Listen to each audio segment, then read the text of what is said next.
Hello everyone, my name's Happy097, And I am Oddsock. and welcome to the OddCast, the first and last episode. Happy, I don't. You can't call it that. You know, you're ruining my brand. Okay, come on, you're the more popular one. We need to get Yeah, people watching somehow. that's not how it works. Anyways, you know what? Okay, yeah, let's just move on. The subject of today's episode is the Barbie movie. Yeah, and I know that it can be a little bit worrying to hear about two white men on a podcast talking about the Barbie movie, but don't immediately tune out. We are going to quickly assure you we are not here to slander the movie. We're not here to talk a lot of smack, all right? We're actually here to praise the movie, and also talk about how we think it could have been even more feminist. Yeah, so look, progressive win, you know, two white guys on a podcast talking about the pros of feminism. I want to make a joke about us using our privilege for good, but I don't know if that falls too much into the cringe category. It's we're doing our duty from a position of privilege, which is two people with microphones that are just like, oh, let's start a podcast. We're still underqualified, but at least we're trying. So, what do we think? So, how are we going to start this one? Are you going to lay out yours, or am I laying out mine first? What are we looking at? Well, first I want to say hi to my women's studies teacher, who is absolutely listening to this because I'm turning this in for my assignment. Oh yeah, no, I remember hearing a little bit about that. Now I know why you reached out to me. It's not because we're friends or anything. It's for an assignment. I mean, that's cool. No, it's fine. It's fine. We can move on. We can just get it done. We can move on. All right, how about this? First off, we should lay out what the debate is going to be and which stance we're on the side of the debate.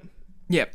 So I am personally taking the stance that Barbie could have been more feminist. And I'm going to take the stance that the Barbie movie was the right amount of feminist.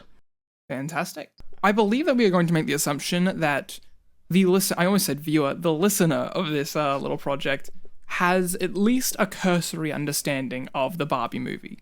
And also spoilers, we're going to be talking about the movie, so there's going to be spoilers regarding the ending of the Barbie movie. Barbie 2023. A lot about the ending.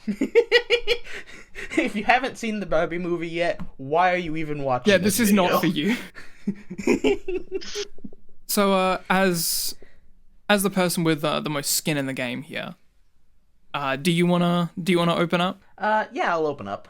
I think the Barbie movie was the right amount of feminist for what it was trying to do. I think that because fundamentally it's trying to reach out to both people who are feminist, yes, but also introduce people to feminism in a way that they'd openly accept.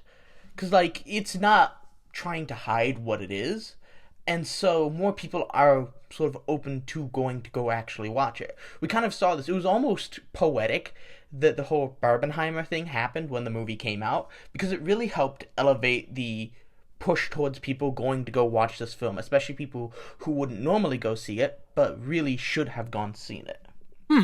Okay, I can see where you're at. And I think that if it had been far more feminist than what it already was, it would have, I don't know if alienate is the right word, but it would have pushed away people from seeing it who really needed to see it. Even if the message is something they need to hear, they might not have gone to see it if it was more feminist than what it was. And also to add on to this point, it was already being bashed for being too feminist as it was. If it had been even more so, I imagine there probably would have been a lot of people who went to go see it who would have sort of gotten flack for going to go see it. And people would have ended up facing more criticism for going to see the movie at all because they were like, oh, well, it's, anti this, or, objectively, people would attack them. And I know I keep framing this like it's just guys going to see this, but this also applies to, like, centrist women and women who kind of don't follow the feminist movement in, like, the bad way.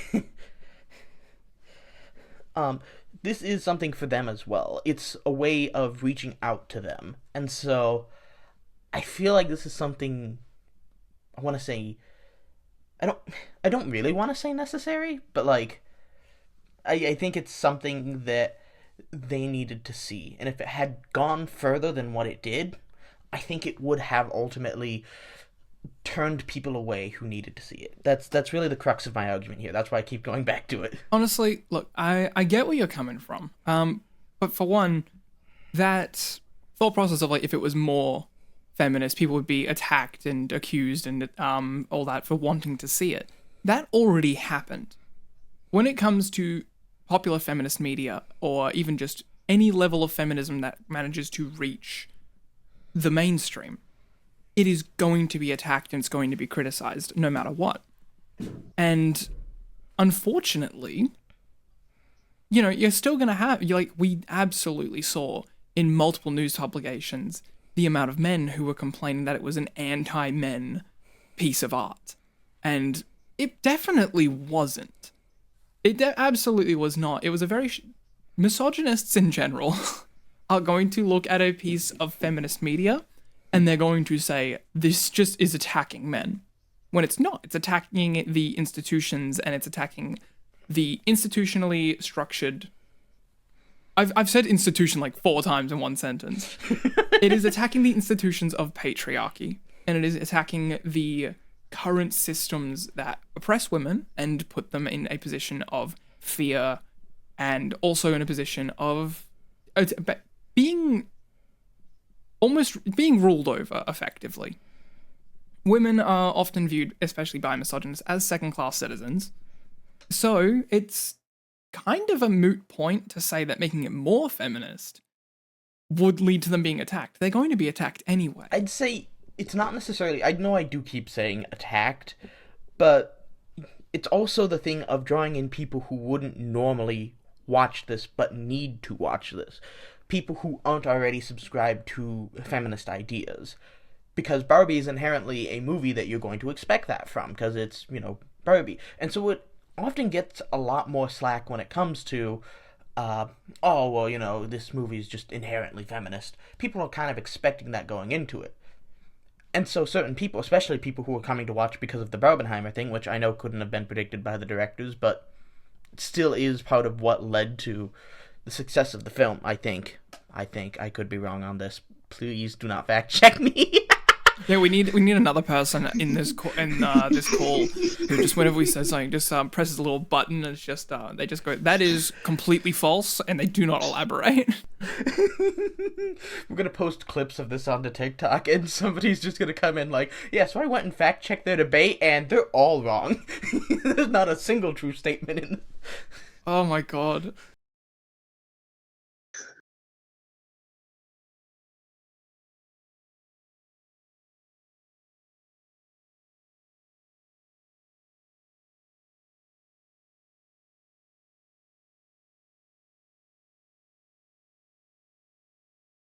I can hear you on that one. I can see where you're coming from. But again, I just think that if it was going to have a platform, no matter what. It's got Margot Robbie starring in the film, and Ryan Gosling. It is Ryan Gosling, right? I don't have the wrong Ryan. I don't have the wrong Ryan. Yeah, There's too many Ryans and too many Chris's. Too many of them. We need to get them out of here. Get Ryans out of media. That's the real diversity problem. There's too many Ryans. Forget DEI. It's DE Ryan. But what it is that I think that there was always going to have an audience. It was always going to be massive. It has a huge IP behind it. For those who don't know, IP is intellectual property. It has a huge brand behind it, had a ton of funding, huge star power. Director was very known for her feminist work. And no matter what, it was going to have a very large audience and it was going to be talked about. And I think that when you have that level of a platform to communicate an idea, I think personally that it is more of a bold move. It should be more of a bold move. I think that you should go absolutely swing for the fences because it's going to be attacked, it's going to be critiqued, it's going to be absolutely ripped apart. Why not try and say something that really, really matters?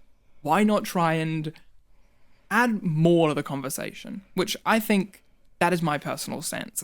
A lot of the content from Barbie it felt like feminism 101.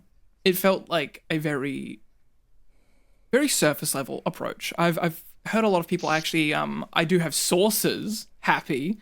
Yeah, check that out. So by Omalara Okunoren, I really hope that I've correctly pronounced that name, on the website onewomanproject.org, she describes the Barbie movie as being a portrayal of white feminism. And to quickly clarify what we mean when we say white feminism, proponents of what I'm going to quote this word for word verbatim, by the way. Proponents of white feminism benefit from systems and structures of white supremacy while silencing women of color, trans women, and other marginalized individuals. By depicting social oppression as universal and patriarchy as one-dimensional, white feminism fails to acknowledge the experiences of the most marginalized. And we can actually see that throughout the movie, especially in the fact that it is kind of treated as every single Barbie is treated with the same sort of level of misogyny. And I know that in the film, it's kind of hard to communicate that. But Greta Gerwig is a fantastic director. We know that. I'm sure that she could have found a way to communicate that. It seems like it's a very one-dimensional portrayal of misogyny. And it feels very surface level. It feels like we could have really had a popular piece of media that not only explained misogyny and not only explored feminism, but it could also talk about classism, racism, ableism, to compound that conversation about advantage and disadvantage within society. Basically, I think that Barbie should have swung for the fences and gone for a very intersectionalist feminist approach. But instead it feels more white feminist standpoint. There is obviously nothing wrong with white feminists, but we are obviously talking about the kind of idea and this sort of assumption that social inequality, oh, I just hit my microphone, does not have huge separations. Like, there is a difference between a white woman and a woman of color experiencing misogyny. They will experience completely different kinds of misogyny. I keep hitting my microphone. They both experience different kinds of misogyny. And that's not something that's brought up in the movie. I will concede that you do have a good point there. However, I feel like saying that it's just a surface level view of misogyny and the patriarchy is a little reductive, because they do point out things that surface level introductions of feminists don't actually point out. Do you have any and examples? it's something I really... Yes, and that's specifically how the patriarchy affects men. Okay, yeah, which is a huge The movie thing. goes out of its way to show us how men are affected by the patriarchy as well. How they both benefit from it, but also how they also internally end up suffering from it. And how almost none of, like, when you go back to the Kens, when they take over Barbie Land, almost none of them seem actually happy. And even one of the big things that they end up doing is, because the men all come to rely on the Barbies for their happiness, at the near the climax of the movie, they're all fighting each other. Because the patriarchy has taught them to rely on women as their source of happiness. And because of that, it shows how it inherently affects and harms men, conforming to this idea of patriarchy, to this idea of you need a woman to be happy. Okay, that is a really good point. A lot of feminist media. Okay, I need to also be aware that for me, and for my approach, I would either say that I am a radical feminist or a socialist feminist. I've done a lot of learning and I've done a lot of reading to dismantle my own personal internalized misogyny. It's still there every now and then, and I need to obviously grow more and more as a person. But I do think that's a very good point that you've brought up. I don't see a lot of media mentioning the fact that men are also victims of patriarchy, and that is because of the internalized mindset that says you have to be like this. And I think, especially for the character of Ken, when he gets to the real world, he is someone who is defined by his attachment of being second place to Barbie. That is who he is defined by. He doesn't really have much of a personality beyond that, and that his job is beach, I believe. I think that that's a very interesting point to kind of bring up. But then he gets to the real world, and then the role that he's being presented is one of it is one of power, and it's alluring. And later on, when towards the end of the movie, he reveals that he was mostly enticed by the idea of just wanting a horse. Which, while that line is kind of comedic in its core, I do think that I will concede the fact that is a good portrayal of the fact that men who are disenfranchised will often tend to latch on to things that lift them up. And this is a huge historical thing. I mean, we look at the rise of fascism. The second people feel disenfranchised, if someone comes along and says, hey, it's not you, it's this other guy, let's put the blame on them because you haven't done anything wrong. It's very easy to make someone else the scapegoat. So I do have to concede that is a thing that surprised me when I went to see the movie. I do, however, think that the way it was portrayed didn't work super well for the overall messaging of the movie, because if you'll recall in the closing, Barbie apologizes to Ken. Ken does not apologize to Barbie. He does not apologize for any of the misdeeds that he's done. He mostly tries to justify why he did it. I'm not gonna lie, I never noticed that. Yeah, no, because think about it. She says, I'm sorry that you were always... Basically, she's like, I'm sorry I made it so you always lived in my shadow. But he just kind of says, he's like, oh yeah, no, I didn't want any of this. I just wanted a horse. That's not an apology, man. Now that you mention it, most of the Kens never really... after the whole fall of the Kendom, or whatever they called it, they don't really do anything, really. It's mostly just like I guess we're going back to the status quo. Yeah, there's no real room for growth. There's no display of what have they done. And also, I do think that it doesn't dive super deep. A lot of it doesn't dive deep or push boundaries. And a lot of people are responding like it's a piece of radical media. It's not radical. It is very surface level. But it is a surface level liberal white feminism that doesn't make it inherently bad. That does not make it a piece of garbage. I'm not sitting here smack talking Barbie. I loved the movie. It was really great. But I think that the cultural impact that it's had really kind of missed a lot of points. I mean, think about it. The movie won an Oscar, but the song that won an Oscar or an Emmy or a Grammy or whatever the award... There's too many award shows. We need less award show. The song that won was I'm Just Ken. So among all of the other songs in that movie about being a woman, the song about being a man won. I can't help but feel like that the social impact there was lost. I do kind of agree with you on that point. I feel like there's also a point to be made about the fact that how do I put this? That I'm Just Ken, that music video, kept going on and on as the big thing from the Barbie movie when it came to awards. And I feel like that highlights less of the cultural impact and more of how the Oscars were. Yeah, maybe we're veering from maybe I'm veering from a critique of the movie to a critique of the reception. But that's not what we're here to do, is it? Yeah, even in the Oscars announcements videos, Ryan Gosling was like, "What do you mean Greta didn't get nominated?" Yeah, no, he did not seem quite happy. He did not seem happy with that, which a lot of respect for that.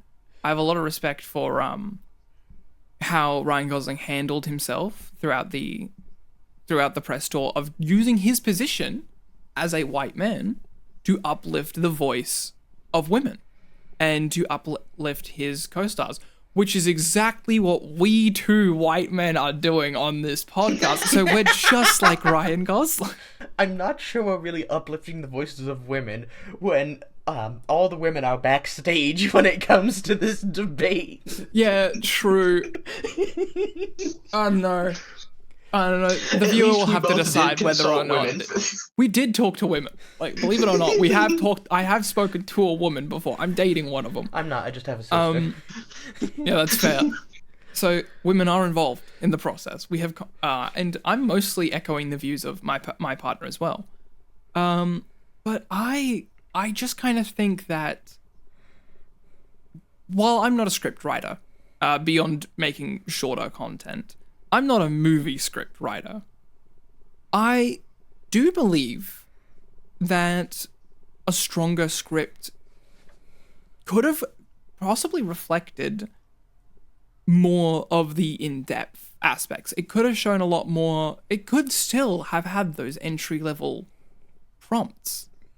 But I just think maybe it could have been a bit sharper. It could have hit you a little bit more. It could have made you really, like, walk out of there instead of just going, wow, misogyny is bad. It could have made a lot of the men walk out of there and be like, I need to actually, like, reevaluate my views. Because, again, to me, the big crux of the movie is that Ken does not face any repercussions and he does not show any growth in regards to how he treats people.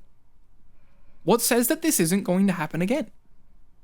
Show us how we can stop it from happening again. I think to a certain extent they don't show us how to stop it from happening again, because it's implied that things are going back in Barbie Land to the matriarchy, only that the men are, getting their bearings and now they're studying their fight for equal rights, just as women are in the real world. And the reason that we don't really get an answer to that is because we don't have an answer in the real world yet for how to truly dismantle the patriarchy.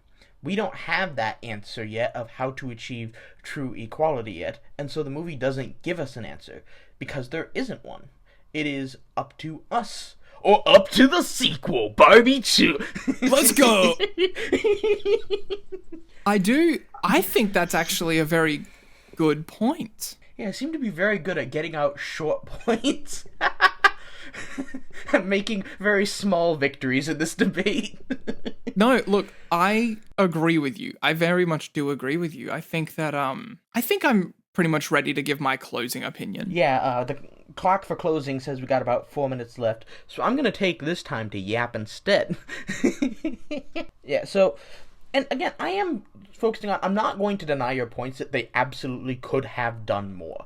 I think if there was truly a push for it, they absolutely could have gone all the way. They could have done an entire Barbie movie that was just basically dissecting dissecting the patriarchy and what makes it wrong.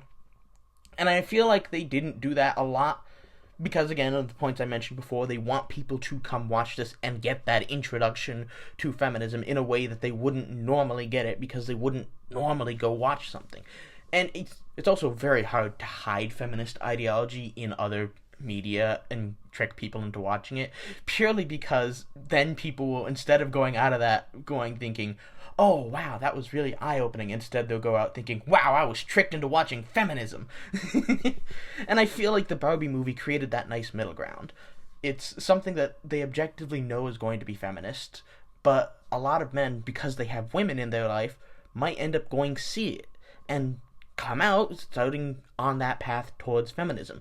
They might not know the intricacies, but it will cause them to reach out to other women in their life, and it will cause them to start talking to them and figuring out just what their perspective is. And the Barbie movie also does a really good job of showcasing what the perspective is for women under the patriarchy. The whole monologue that they have for I forget the character's name already, doggone it. But the main human lady, I hate that I've forgotten her name, who delivers the amazing monologue about what it feels like to be a woman. That is a great starting point for men to reach out and talk to other women, because it starts it's not an absolute understanding of what it's like to be a woman, but it does start to give perspective, and that's something that for a lot of people, and other women too, who might not fully subscribe to feminist ideals, might hear that, and that might just click a switch in their head going, oh, I'm not alone in that feeling. Oh, that's supposed to be a bad feeling. This isn't just how things are supposed to be. This is something bad. And this is something I should want to change for the better. From there, I do think it is time to move on to closing arguments. Yeah, okay. So would you like to give yours, or? I'll let you do yours first, because I just finished giving a argument to begin with. So I think it's going to flow better if you do yours first. I think in order to kind of consolidate my opinions on the Barbie movie, I think that it is a lot of it feels like a very liberal white feminist approach. And I think that it fails to acknowledge differences in, people's experience. I think it fails to acknowledge that women may face misogyny in different ways. For example, being a trans woman, being a woman of color, being a queer woman, anything like that. I think that it kind of says that womanhood and feminism is universal. And I also think that the overall crux of the movie, which is when Barbie apologizes to Ken does not apologize back. Ken does not face any repercussions. He does not show any sign of trying to grow. He just kind of makes excuses for it. And I think that sends home the message that men are kind of just going to sit there and be able to go, oh no, I didn't mean it because of XYZ. I was just doing that. And it's like, okay, man, you were a misogynist. You still were. What are you going to do to change it? I think that Barbie could have been more feminist by presenting a challenge, by presenting something that makes the viewer question what they are doing to make sure that either A, feminism is more inclusive of people with different experiences, so that it's not just that one-size-fits-all scenario. Or B, showing a way for men, if that was weirdly their intended audience, showing the way that they can actually grow, showing how they can acknowledge and how they can work to dismantle these ideologies and institutions that oppress women. I think overall, the Barbie movie was good. It was good, and it was a nice piece of feminist media. But with the platform that it had, and the almost guaranteed eyes on it, I think that they could have done more. Here's what I think.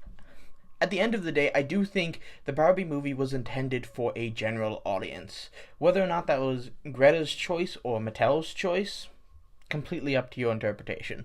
I think that because it was intended for a general audience, they wanted it to be something that could reach everyone. Something that, yes, it serves as an introduction to feminism in a way, but it also serves as a deeper understanding of patriarchy and what that means. Especially since the term gets thrown around a lot, it's almost easier for them to portray it by flipping the situation and seeing how that feels. It's still the exact same thing, it's just the gender roles that are swapped. And I feel like that's just so much more potent to people who don't yet understand the concept. And if it had been more feminist, it would have thrown a lot of these people who needed to see this away from seeing it. People who ultimately would not have thought differently if they had not already been primed into going to see this because they felt that, oh, it's not that bad, And they came out probably thinking, wow, that was actually really good. I mean, it's telling when even, what's the guy's name? Ben Shapiro can barely say anything bad about it. It was a good movie. He was like, yeah, it was a good movie, but it does hate women. And it's like, I don't know if you're right there, buddy. And so, I think that ultimately, the movie does a good job. It's reaching out to the people who unironically listen to Andrew Tate. It's reaching out to the people who've been told all their lives that their destiny is to be a housewife. It's reaching out to the people who have lived their entire lives under roles that have been put onto them and telling them, hey, just because people have told you that these roles are inherently right does not mean that they are correct. And maybe it's time to stand up and actually question those roles. Maybe it's time to stand up and actually bring some change. And it opens the door to a lot of people who wouldn't have opened that door if it had not been opened for them. And it was something that you mentioned a while ago. It's the Barbie movie. It's already going to have a large audience. And you're right. And I think that's why they chose to make it more moderate in terms of feminism. Because they knew it was automatically going to have a large audience. And so they wanted to make sure that this large audience wasn't getting turned off by it, but rather they were being shown the open door. And instead of shoving them through it, they're saying, please walk through. And I feel doing that has the better approach because it makes people more likely to willingly walk through rather than be pushed in and then immediately try to run back out. Because that is a reaction. As someone who didn't used to be a feminist, I can say that when you get put in those kind of situations, you have an instinct to want to turn around and run away from it, to unlearn this information because it doesn't make you feel good. And for a lot of people, when you're chasing that feeling of not feeling good, when you're chasing that feeling of feeling good, even if it's artificial, you're going to want to go back to that. And so I think ultimately the Barbie movie did the right thing by choosing to do the white liberalism because it makes it a great stepping point for people who wouldn't normally do that. And I do think, unfortunately, it may not have been as successful as it should have been here in America, given recent events. Yeah, I guess that's kind of... Look, that's a whole other podcast. That's a whole other podcast. Time for the next episode of the OddCast. Oh, God. Here we go again. Thank you for listening. We would love to hear what you think about it. Do you just want me to do a bit of an outro real quick? Yeah, an outro sounds like a really good idea. All right. So thank you to anybody who is listening to this one. The very, very small portion of people who will probably be listening to it. Obviously, I'm Happy's guest. I'm known online as Oddsock, but also you can call me Atlas. That's another name that I'm going by at the moment. We'll see how long that lasts.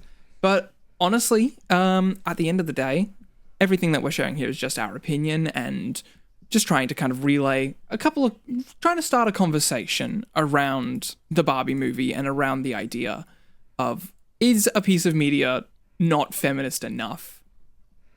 So overall, thank you so much for listening. Is there anything that you want to say before we, sign off, Happy? I'd like to say, keep questioning things. When you go out and you watch media, question what it's trying to teach you and what that means. Having these sort of conversations is beneficial, and I think also listen to other people. If someone's more qualified in a field than you are, listen to them. When experts inevitably come in and start talking about the inaccuracies we made in this conversation, listen to them. Yeah, no, we are just two guys. Neither of us are qualified to have this conversation, but there are people who are. So go and find them and listen to them. Yeah, absolutely. Do your own research. Usually that's a red flag when you hear it from a podcast, but absolutely, go chase down further information. Go try to find out more. And at the end of the day, I think that the most important thing is to be willing to challenge what you've been told. So, yeah, I guess that's us. And we'll see you in episode 1.5 of The OddCast? 1.5, where we have to make an apology. Yeah, 1.5, where we correct all of our awfully wrong information. 1.5 is just us reacting to the experts. Yeah, 1.5 is us reacting to your grade, and we're just like, fuck, dude. Honestly, the grade's probably gonna plummet because they're gonna be like, you weren't talking enough. This odd guy was doing all the talking. Oh God, I hope not. I hope not either, but we're gonna find out on the next episode. Oh my gosh. All right, I think that's us. Have a good one, everyone. Can't just end talking about Captain Underpants. Good God.